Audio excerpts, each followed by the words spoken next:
వసుదేవసుతం దేవం కంసచాణూరమర్దనం దేవకీ పరమానందం కృష్ణం వందే జగద్గురుం. ఓం శ్రీ రాధాకృష్ణాభ్యాం నమః. ఓం కృష్ణం వందే జగద్గురుం, అర్జునం వందే జగదేక వీరం. మనకి ఇప్పుడు గ్రహాల మార్పు జరగబోతోంది. ఎలా? గురుగ్రహము 2 అక్టోబర్ 2 జూన్ 2026 సంవత్సరం నుంచి మనకి మిథున రాశి నుంచి కర్కాటక రాశిలోకి మారుతున్నాడు. దీనివల్ల కొన్ని రాశుల వారికి మేలు జరుగుతుంది, కొన్ని రాశుల వారికి యావరేజ్గా ఉంటుంది, కొన్ని రాశుల వారికి బిలో యావరేజ్గా ఉంటుంది. అయితే ఈ నెలలో కొన్ని రాశులు కొన్ని మారుతున్నాయి అన్నమాట. అవేంటో మనం చూద్దాం. ఇప్పుడు మనకి 15 జూన్ 2026 సంవత్సరంలో మిథున రాశిలోకి రవి మారుతున్నాడు. అలాగే 20 జూన్ 2026 సంవత్సరం నుంచి కుజుడు వృషభ రాశిలోకి మారుతున్నాడు. అలాగే 22 జూన్ 2026 సంవత్సరం నుంచి మనకి బుధుడు కర్కాటక రాశిలోకి మారుతున్నాడు. తర్వాత 29 జూన్ 2026 సంవత్సరంలో కర్కాటక రాశిలో బుధుడు వక్రిస్తున్నాడు. ఇన్ని జరుగుతున్నాయన్నమాట జూన్ నెలలో. అంటే 1/6/2026 సంవత్సరంలో కర్కాటకంలోకి గురుడు రాత్రి 1:50 తర్వాత మారుతున్నాడు కాబట్టి 2వ తారీఖు అంటున్నాం. అలాగే 8/6/2026 సంవత్సరంలో కర్కాటకంలోకి శుక్రుడు మారుతున్నాడు.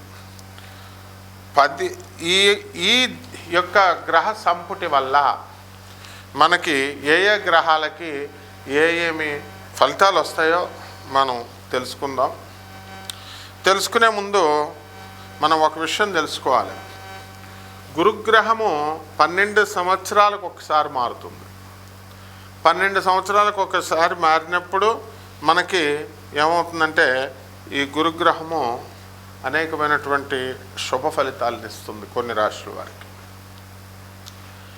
ఈ యొక్క కుంభరాశిలో ఉన్నటువంటి రాహువు ఈ జూన్ నెలంతా కూడా కుంభరాశిలో ఉంటాడు. కేతువు మరి మనకి సింహరాశిలోనే ఉంటాడు. మీనరాశిలో శని ఉన్నాడు. ఈ యొక్క ప్లానెట్స్ కాంబినేషన్ వల్ల మనం ఏమనుకుంటామంటే ఒక అద్భుతాలు జరగబోతున్నాయేమో. ఇప్పుడు అందరూ కూడా చెప్పేదాన్ని బట్టి మిథున రాశి వారికి అందరికీ అద్భుతాలు జరగబోతున్నాయి అనుకుంటున్నాను. ఏం అద్భుతాలండి గురువుగారు మిథున రాశి వారికి అని చాలామంది అడిగారు. ఒక ఆయన మిథున రాశి ఆయన అమెరికాలో జాబ్ చేస్తున్నాడు. వాళ్ళ భార్య పిల్లల్ని తీసుకొని అమెరికా ఇప్పుడు వాళ్ళు వెళ్ళిపోతున్నారు. ఉద్యోగంలో 6 సంవత్సరాలకే వచ్చిందండి కాంట్రాక్టు అమెరికాలో. ఇదేమన్నా ఎక్స్టెండ్ అవుతుందా అన్నారు. అవ్వచ్చు. అలాగే ఈ యొక్క మిథున రాశి వాళ్ళకి మరి నేను హౌస్ వైఫ్ అండి, మరి నాకేమవుతుందండి అంటే డబ్బులు వస్తాయమ్మా. మీ మిథున రాశి వాళ్ళకి, మీ తమ్ముడు వాళ్ళకి, మీ మరదల వాళ్ళకి డబ్బులు వస్తున్నప్పుడు నీకెందుకు డబ్బులు రావంటే, డబ్బులు నేను హౌస్ వైఫ్ని కదండి నాకు ఎలా వస్తాయి అంటారు. అది ఎలా వస్తాయో మనకు తెలీదు. మనకి డబ్బులు వస్తాయంటే వస్తాయి అంతే. మరి అది యూట్యూబ్లో చెప్పేటటువంటి జ్యోతిష్కులు కానీ, పీఠాధిపతుల రూపాల్లో ఉన్న వాళ్ళు కానీ, పీఠాధిపతులు కానీ, ప్రవచనకారులు కానీ వస్తాయంటే వస్తున్నాయి అంతే అని చెప్తున్నారు. కష్టపడిందే చదువు వస్తుందా? సాధనమున సమకూరు అని చెప్పారు. ధరణిలోన కష్టపడితేనే మనకి చదువు వస్తుంది, కష్టపడితేనే డబ్బులు వస్తాయి. కాబట్టి మీరు ఈ మాయా నుంచి బయటకు వచ్చేసేయండి. గ్రహాలు మారుతాయి కాబట్టి మనకేవో అద్భుతాలు జరగబోతున్నాయి. అలాగే మనకి సూట్ కేసులో లక్ష్మీదేవి డబ్బులు పట్టుకొని వచ్చేస్తుంది. ఇలా జరగవు. ప్రాక్టికల్గా ఉండాలి. మనం ఖచ్చితంగా మార్పు వస్తుంది. ఇప్పుడు మనకు వర్షం పడుతుందనుకోండి, ఆ వర్షాన్ని మనం ఆపలేం, కానీ అక్కడ గొడుగు వేసుకుంటే మన మీద పడకుండా అక్కడ వరకు మన వరకు మనం ఆపుకోవచ్చు. ఒకసారి స్వామి వివేకానందుల వారు ఆయన ట్రైన్లో ప్రయాణం చేస్తున్నారు. ఆయన పక్కన ఉన్నటువంటి వ్యక్తి ఒకడు అడుగుతాడు, ఏమండి మరి ఇప్పుడు భోజనం సమయం అయిందండి, లంచ్ సమయం, మరి ఎలాగొస్తుందండి మీకు భోజనము అని అడుగుతారు. అడిగితే భగవంతుడు పంపిస్తాడు అని అంటారు. దేవుడు ఎలా పంపిస్తాడండి అని అడిగితే, సరే అది అయిపోయింది. నాగ్పూర్ స్టేషన్ వచ్చింది.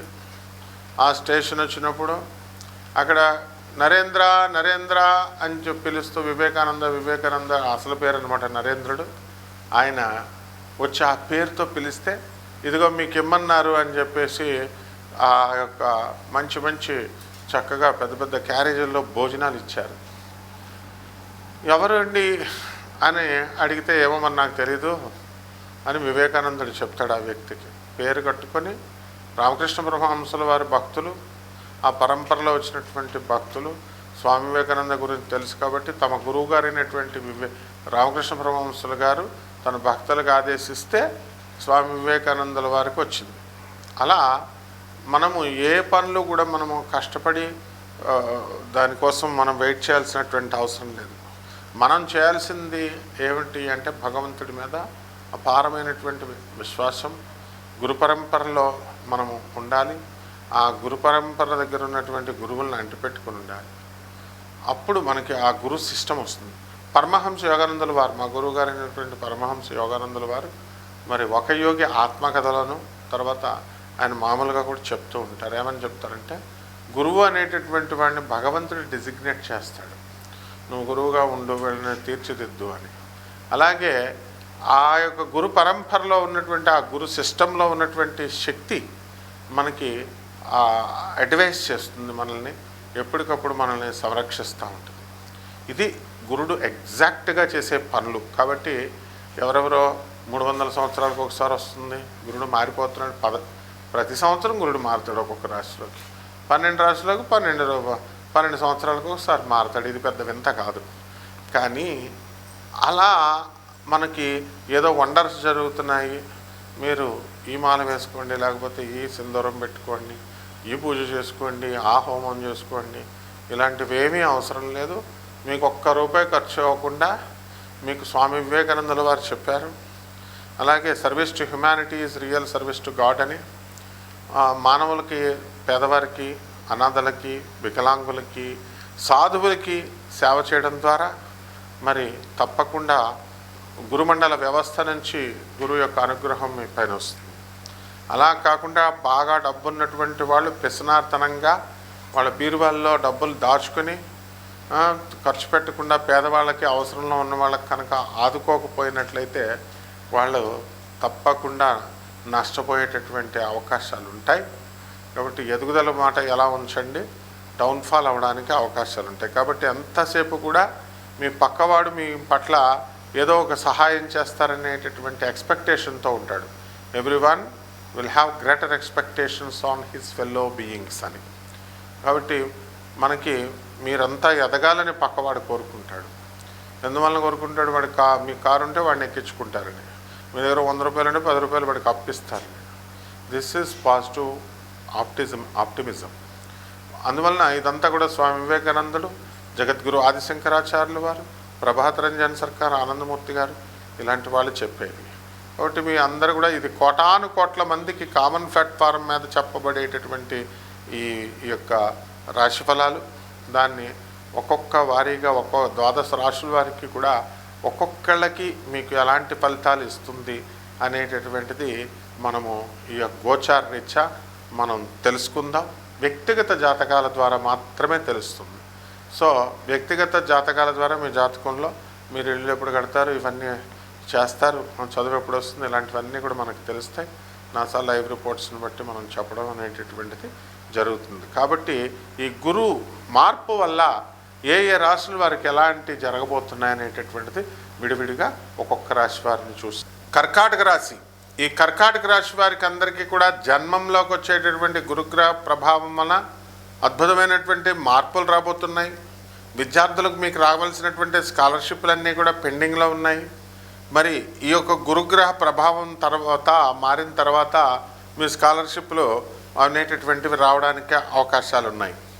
అలాగే రైతుల దగ్గరకు వచ్చేసరికి అష్టమ స్థానంలో ఉన్నటువంటి రాహుగ్రహ ప్రభావం వలన మీ వ్యవసాయాలు మీ పడినటువంటి కష్టానికి తగినటువంటి ఫలితాన్ని ఇవ్వలేకపోతుంది. కాబట్టి రైతులంతా కూడా వేరే వృత్తి చూసుకుందామా అనేటటువంటి ఆలోచనలో పడతారు. అలాగే ఈ కర్కాటక రాశి వారికి అందరికీ కూడా అన్ని రకాల పనులు కూడా పూర్తి అవుతాయి, కానీ కొంచెం లేటుగా అవ్వడం అనేటటువంటిది జరుగుతుంది. కాబట్టి ఈ రాశి వారికి అందరికీ కూడా 1కి 2 సార్లు ఆ పని పూర్తి చేసుకోవడానికి ప్రయత్నించాలి. కేవలం ఒకసారి ఒక పని కోసం వెళ్ళి అది అవ్వలేదని చెప్పేసి ఇంక మళ్ళీ అప్లై చేయడం మానేయకూడదు. ఉదాహరణకి విద్యార్థులు ఒక ఎంట్రన్స్ రాస్తారు.